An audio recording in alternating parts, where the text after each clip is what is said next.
Hey, what's up, Freedom fans? Welcome back inside the visiting clubhouse here at UC Health Stadium. It's time for episode 11 of the Dennis Pelfrey Show. This is the fifth-year Freedom Manager, Dennis Pelfrey. I am Aaron Brodie. Glad to have you along for the ride. A lot of good stuff to get to on this edition, but let's start with just an overview real quick, Skip.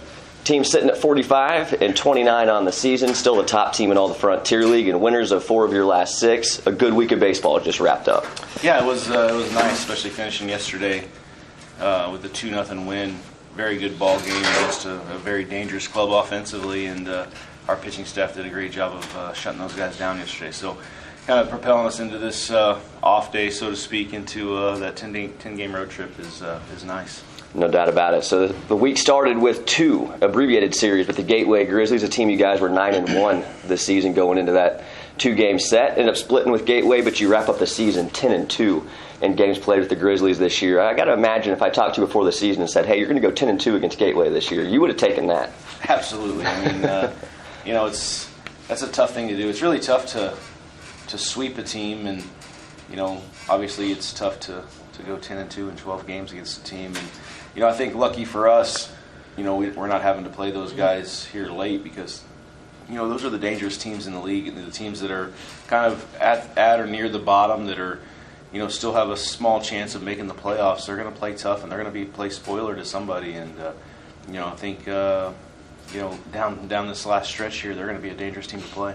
Yeah, I think there's something special about being a spoiler team late in the year, being that team that can go up and knock somebody off their high horse. Talking with the Gateway Grizzlies broadcaster, Nate Gatter, he says that he's felt like this has at least been a 500 team for Gateway all season long. It seemed like they got pretty good pitching, and they've always seemed to string hits together in series against us. What's kind of your evaluation of the Grizzlies and why you guys were able to be so effective against them this year?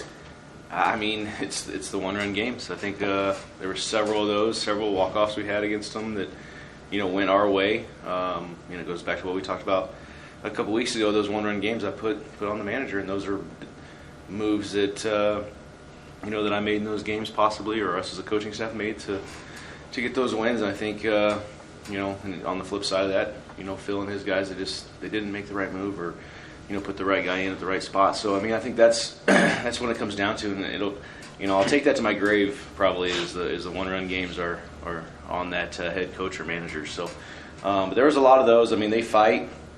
They've got a good offense, and the pitching has been much improved from over the past couple of years. I mean, I think they give up the fewest amount of home runs, I think, other than like Lake Erie and Schaumburg or those bigger fields. But at Gateway's Park, the ball will get out of there. But they've done a good job of keeping the ball in the yard and keeping the games tight. They've also struck out the second most guys in the league too, so the pitching staff can get it done for the Gateway Grizzlies. So let's talk about a couple of guys that you had make their debut in that series with Gateway. A couple of newcomers that both got thrust right into the starting lineup, Kenny Meimersdorf and Trevor Crayport. Talk a little bit about those two guys, and they've already contributed here in their first week. Good ball players. Yeah, I mean, Kenny, we'll talk about him first. He, came in, I think he was in Cleburne in the American Association this year, and just kind of, odd man out type thing there. And it happened to be in a time where we were looking for a guy to kind of fill in for Isaac Bernard while he was at the Pan Am Games. But he stepped right in and is an offensive threat right away. I think he hit 3 or 4 doubles this week and, had some big RBIs for us. So, he's been great. Last year in the Pacific Association, kid hit 23, 24 home runs. So he's got some power. He's dangerous, and, he's very, he's good in the outfield, and, I think he was a good addition for us there. And then Trevor Crayport was a guy who, just got released by the Orioles. I'm sure several teams were on him in the independent circuit, and Georgia Tech kid, and he kind of fits the mold in what we're looking for as far as his approach and his I guess his stats, his numbers kind of fit with what we're trying to accomplish, and he can play third, left, first, so another one of those type guys that they can bounce around the field a little bit, create some depth for us, and obviously both guys are great guys, 2 great clubhouse guys, and we're happy to have them. So the outfield depth has been something that you've had really all season long. When Isaac Bernard comes back with Kenny Meimersdorf here and producing well, I imagine you'll have one other really good outfielder that you feel strong about on the roster. Yeah, I mean, I think obviously, in all honesty, it was basically a tryout period for Kenny for this week, and I think he's done enough to deserve at least another week, with us, and so we'll figure out a way to make it happen. It always works out. The roster always works out. it's always stressful for us as a coaching staff sometimes as far as what we're trying to get to, and we're trying to make these moves, and everything everybody does is hinging on whether they're going to be on the club or not coming up to this deadline. But just keep playing well. You keep playing well, it's going to be tough to move on without you.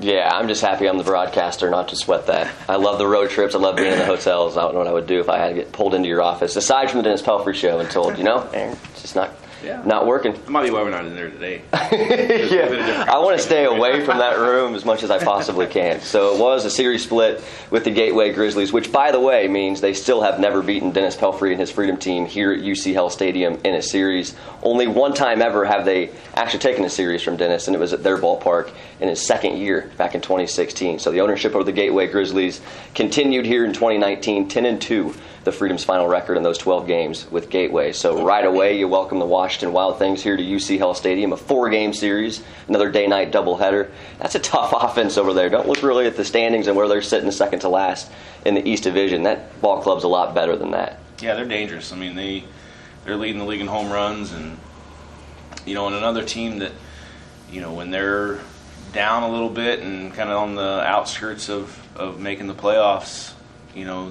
they become really dangerous, and especially, not really having an approach or a plan to win the game. They're just up there hacking. So, it's very nerve-wracking to see. I think in the game that Castellani threw, there was 8 guys in a row swung at the first pitch Castellani threw at one point, and it's just like you got to throw strikes, but they're swinging at everything around the plate. So, and obviously here at UC Health Stadium, the ball will get out of the yard. So I think the majority of the runs they scored this series were off homers.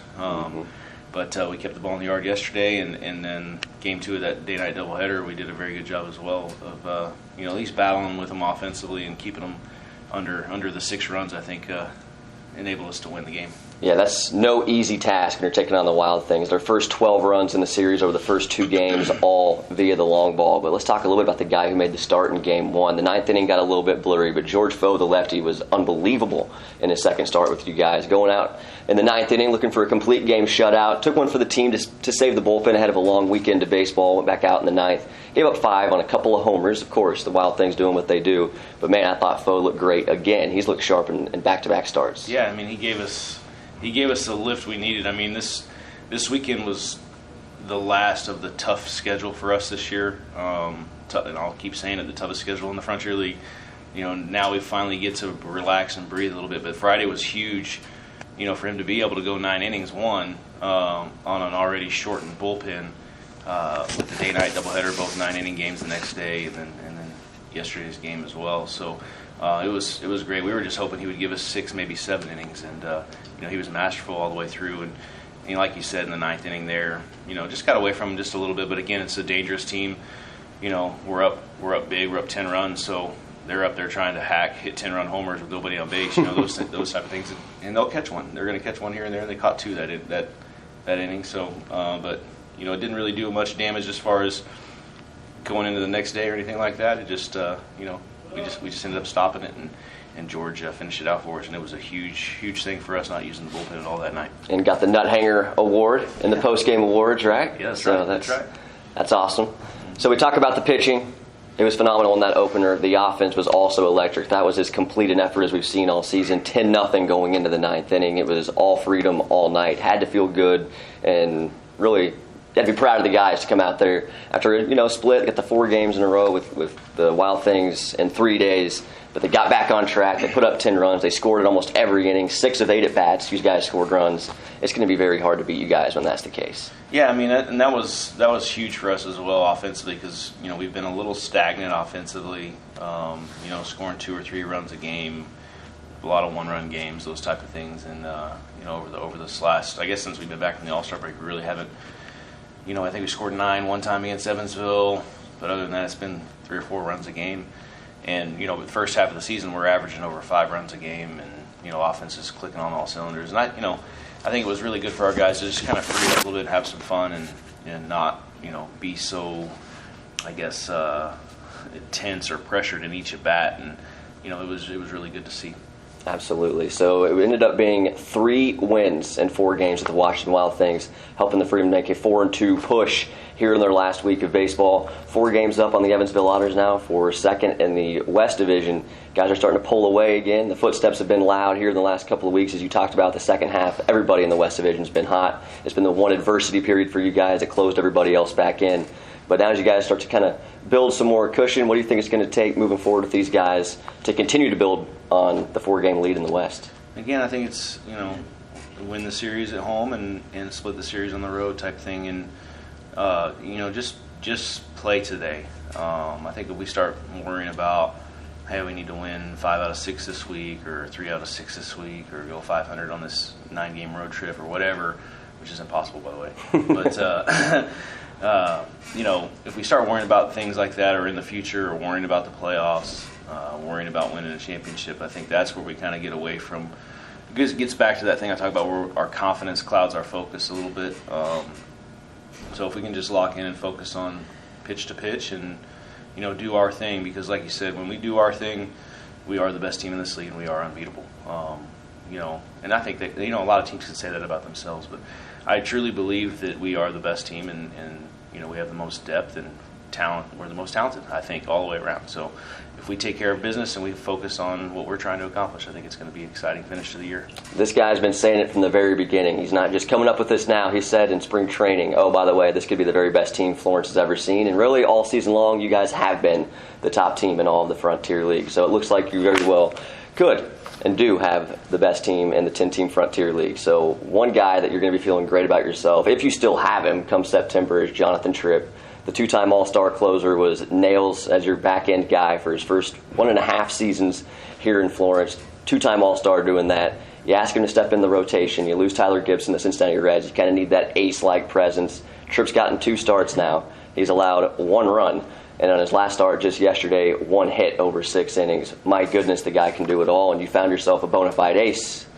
Yeah, I mean, he's, like I said last week in the show, we don't expect anything less out of the kid because he's done it, for a year and a half, like you said, out of the bullpen. And, it's not like these guys haven't seen him. They know what he's going to bring to the table, and he still gets it done. So, again, calling on all the MLB affiliates, why is this guy not out of here? You know what I mean? I mean, if you're watching this and you're not watching him, then there's a problem. And I'd say the same about Carl Craigie as well. Yeah. Recently released by the Marlins this year coming in, and the guy just does it, gets it done. And I think he's had a couple 95s from the left side velocity-wise here the last couple times out too. And it's like, what else does a guy need to do? And I think that in itself shows the character of those 2 guys and everybody on our team is, they're not really frustrated or worried about that opportunity because they're just doing their thing. And when they're doing their thing, they're good. So, Tripp has been electric for us, and I don't expect him to see him slow down at all.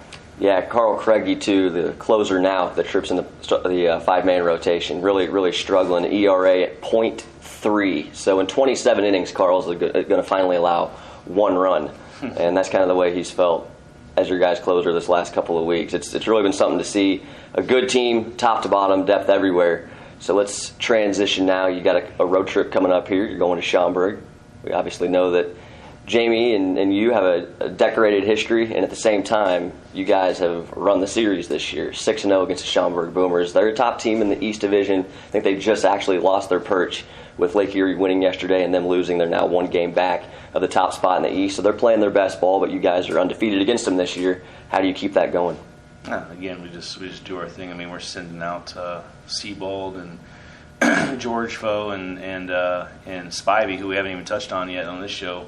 The kid's 0-5 with a 2.5 or 2.6 ERA, and he's done nothing but shove for us. We just haven't scored for the kids. So, we're sending out 3 quality arms that are going to give us quality starts, no doubt. And if we just take it pitch by pitch offensively, and kind of hammer them while they're down a little bit. I think they're getting a little frustrated. They have had some guys ejected over the last few days because of that frustration starting to build from those hitters and pitchers not getting those close calls. And I think if our club can stay away from those things and force them to be in those things and then emotional in those moments, I think you'll see us rise to the top of this series as well. And It goes back to it. I mean, like you said, the 10-2 versus Gateway. I think we're 8-2 versus Washington now.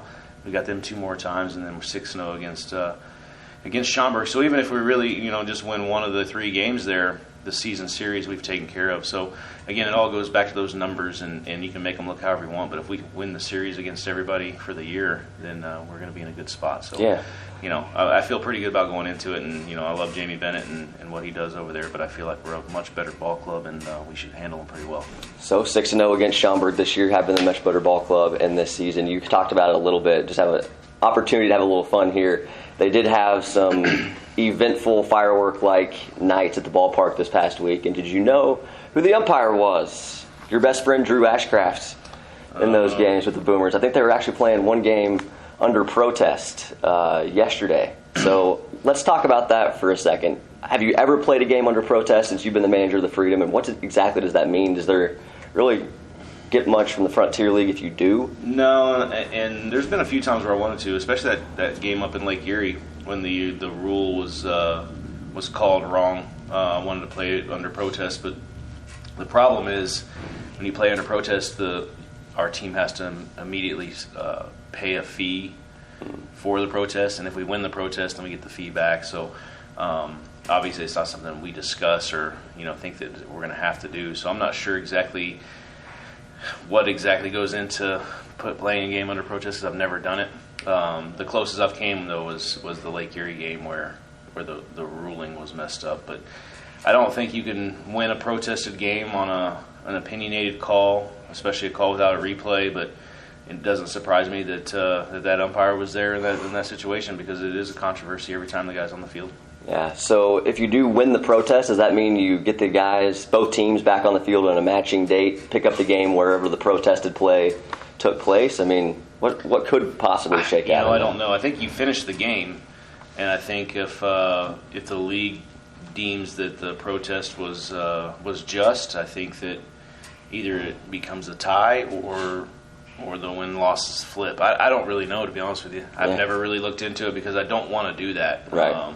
Because I feel like, and I've said this from day one, as bad as some of the umpiring with, the guy in question, I guess, has been, I don't feel like our club loses games because of the umpires or loses games, because of certain things. Now, they cost us games. There's a difference. They do cost us games, and like I said, that call in Lake Erie cost us that game. But that's not why we lost. I mean, we've had other opportunities throughout the game, and, I think our team is, and this is what makes our team better, I think, than most teams, is we're able to overcome some adversity and overcome some of those things pretty easily. So, I don't want to play a game under protest, and I don't think that we need to, but I probably need to look into that just in case. Yeah, just in case. You never know.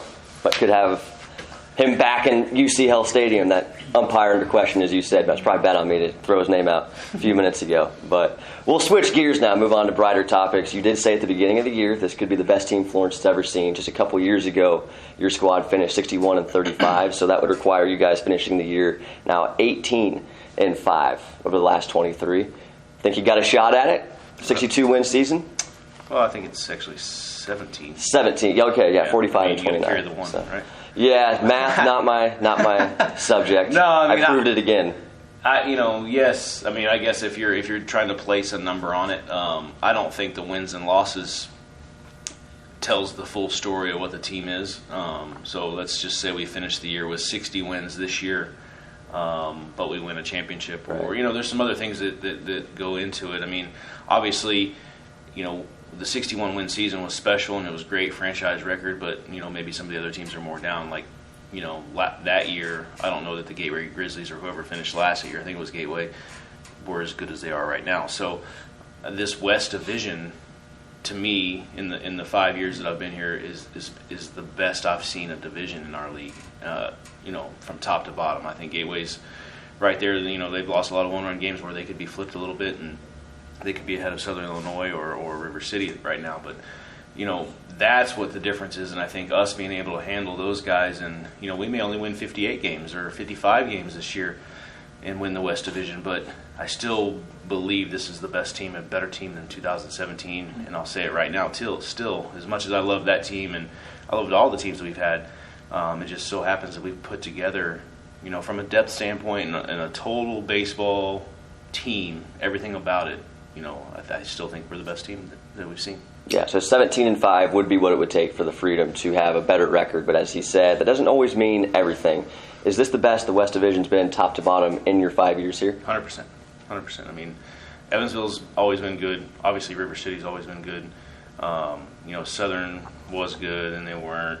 And, they're playing pretty well right now. Gateway, since I've been in the league, hasn't been very good. And this is the best team they've had since I've been in the league, I think. I don't get to see them every day, so I don't really know for sure. But the way that these teams play us and the way that our division is kind of shaping up, I think Gateway would be in third place in the East Division right now. Right.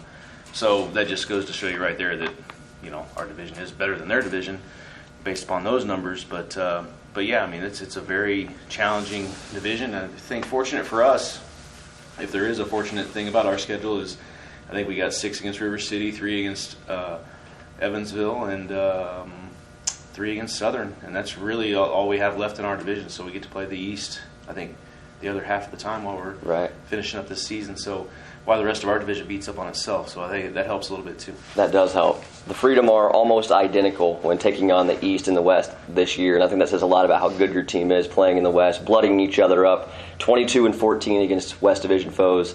Now with the win yesterday over Washington, 23-15 against the East. So just consistently winning no matter who's on the field.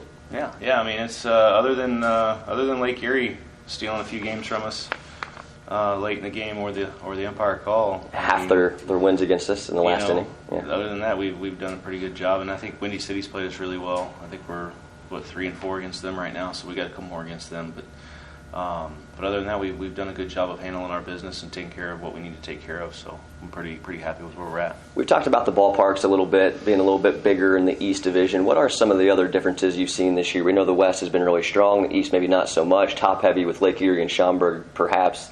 But what are some of the differences in the way the teams are built and kind of the difference it takes on you guys, the task, the differences in each game? You try to. I can speak for me. I try to make a team as balanced as possible. There are some teams out there that try to go power heavy, big swing heavy. A lot of teams that go out there with a lot of velo, hard throwing guys, and just try to get by with it, whether they throw strikes or not. Those type of things. But for us, we just try to build a balanced team. We don't build a team to play well at UC Health Stadium. We just build a team that's going to last for the season, get stronger as the season goes, and be able to compete night in and night out, regardless if the long ball's there or not, or the 96-mile-an-hour fastball's there or not. You know what I mean? Absolutely. So here are the records for the Freedom, home and road. Again, very similar. Doesn't matter where they're playing. As Dennis just told you, home games this season 23-16, make it 24-16 with the win last night. And on the road Warriors 21-13. So you really kind of do have just as many home games left as road games. But as the stats would tell us, that's not going to be a big deal at all. Not at all. And I think it goes back to that structure and organization like we talked about. Last week the entire road trip was definitely out of the norm and threw us off just a little bit, and I think we ended up going 3-4. I think in that 3-4 in that last road trip, and these next 2 weeks are great because it's one game each day, 6 games in a row, so it's back to the traditional type schedule. I don't think there's any hiccups in there as far as game times or anything like that. And then we go into the last 2 weeks of the season playing 5 games. Each week because of the extra games we played early on. So, we'll be well rested going into the playoff push or playoff run. But our routine will be as good as it's been all year. So, I think you'll see a nice surge from us and what our guys are able to accomplish now that everything is back to kind of normal. Yeah, you can see Dennis Pelfrey is suited up. There's a sim game going on today right after this, so we'll probably wrap it up here in a couple of minutes so they can actually have their skipper overseeing the sim game. What, real quick, does that entail, though? What kind of evaluations are you given? Who's all taking part in the sim game today? We get some guys that, from our club itself, it's guys that we have a guy on the DL that's getting ready to come off the DL this week, hopefully, a pitcher that's going to throw.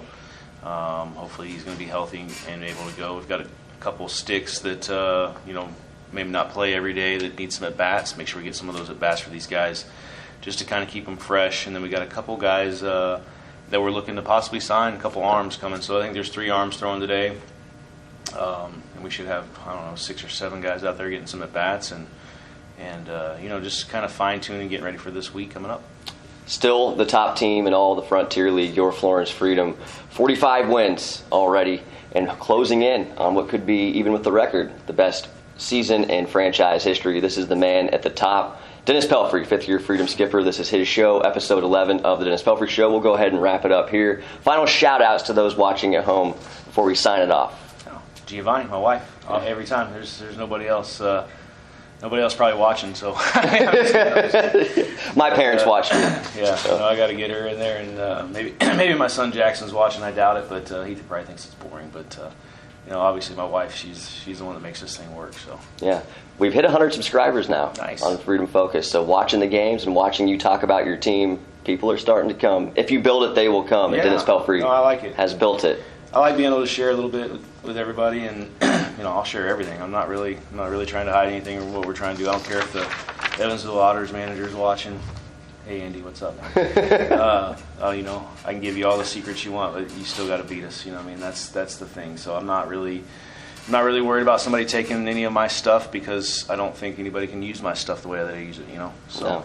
No, he's the man, the myth, the legend, Lambo, Dennis Pelfrey, Freedom skipper, Freedom 45-29. 4 games up on the next best team in the West Division standings. 4.5 games up. My bad. What a wrap. It's a great time to end this one. 4.5 up. Still the top team in all the Frontier League, though. See you later.